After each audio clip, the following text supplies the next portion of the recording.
Malabar spinach, an interesting climbing variety of spinach with thick succulent leaves.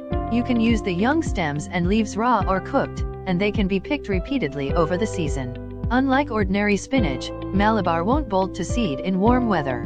The leaves are great when used in soups as they thicken sauces. Malabar spinach grows well over warm summer months and requires plenty of water and a rich growing soil. It will die back at the first frost. White asparagus. This isn't a special variety but actually a special growing technique.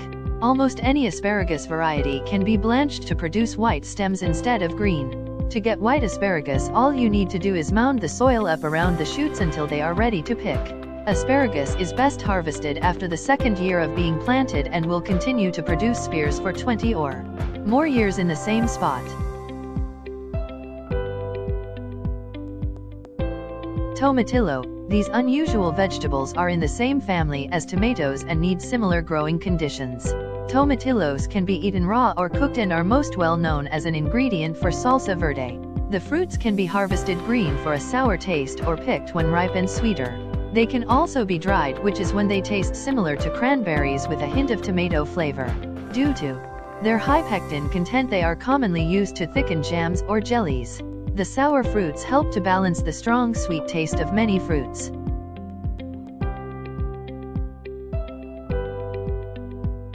Salsify, grown for its ornamental flower, edible root, and herbal properties. Salsify is an unusual vegetable that is probably already growing wild in your backyard. The root and young shoots are used as a vegetable and taste similar to oysters. The young flower shoots can also be harvested and used like asparagus, either raw or cooked. The flowers are also edible and can be used in salads. A truly unusual tasting vegetable that's well worth growing.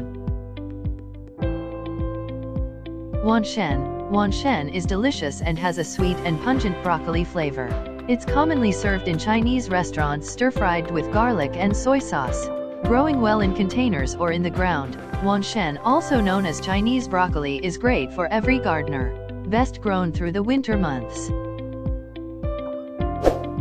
Sunchoke, a very easy to grow vegetable that will reward you with both beautiful flowers and tasty tubers. The sunchoke, also known as Jerusalem artichoke, thrives in full sun, grows very quickly and needs almost no care to produce a crop.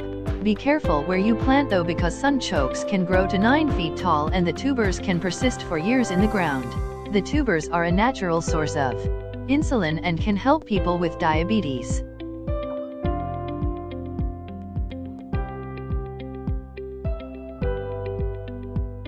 Kohlrabi, a member of the Brassica family including broccoli, cauliflower, etc. Kohlrabi grows a swollen stem that is both tender and tasty. The young leaves can be eaten like kale and the stem is best harvested when tennis ball size. Kohlrabi has a very mild cabbage-like the taste and grows just as easily as any broccoli or cabbage.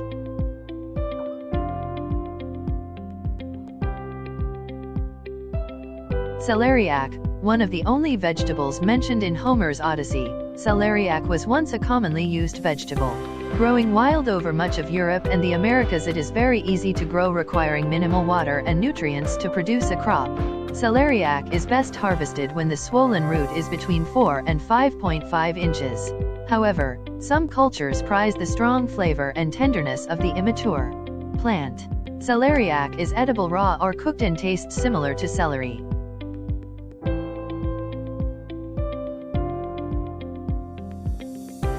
Nopal. Most gardeners will know this plant as prickly pear.